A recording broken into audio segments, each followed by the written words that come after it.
as I'm brushing my teeth, I'm priming my brain to see my goals in front of me every morning and every night.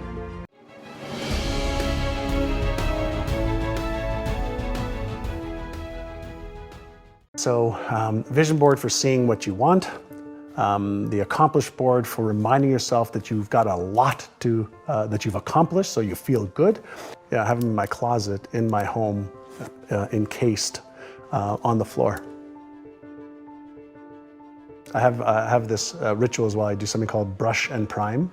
So on my bathroom mirror, I have my goals that are on my mirror, so that as I'm brushing my teeth, I'm priming my brain to see my goals in front of me every morning and every night. Right, so that's priming your brain, which is a whole other topic we can have.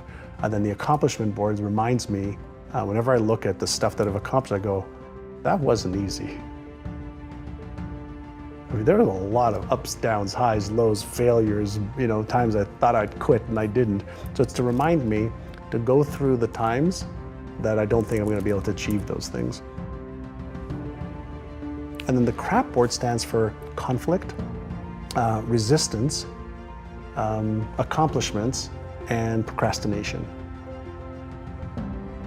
So what conflicts are happening right now that I need to resolve? What resistance is in my way? What am I resisting? It's what in front of me is resisting right now.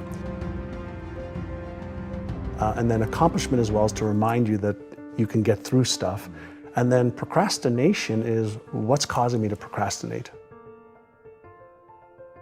So if you create a CRAP board as well, you have that in front of you, and then you can create a game plan for what am I going to do about it? What am I going to do about the conflict? Oh, it could be a person that you're having conflict with. It could be something you're trying to figure out that's conflicting, whether it's in your company, a department, whether you're having conflicting thoughts of should you do it, shouldn't you, and there's uncertainty. Any conflicts that you are experiencing is going to create neural dissonance in your brain. It's just going to create chaos in your brain. And so if you take it out of your head and you put it on a sheet of paper, you can look at it, and now you're one step removed from what's happening in your brain. And so the more you can be in coherence, it's the equivalent of being part of a band that's in harmony, that every player is just like, oh man, this just sounds so good.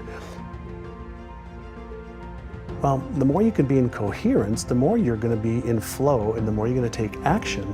The more chaos there is in the brain, neural chaos, whether it's because of emotions, you're lacking something, there's conflict, there's resistance, the more you can get it out into the, in front of you and open and say, well, what's causing this? The easier it is for that Einstein brain to say, okay, well, maybe I could do this, maybe I can do that, but I can also call a friend or a mentor or a coach, or I can research it.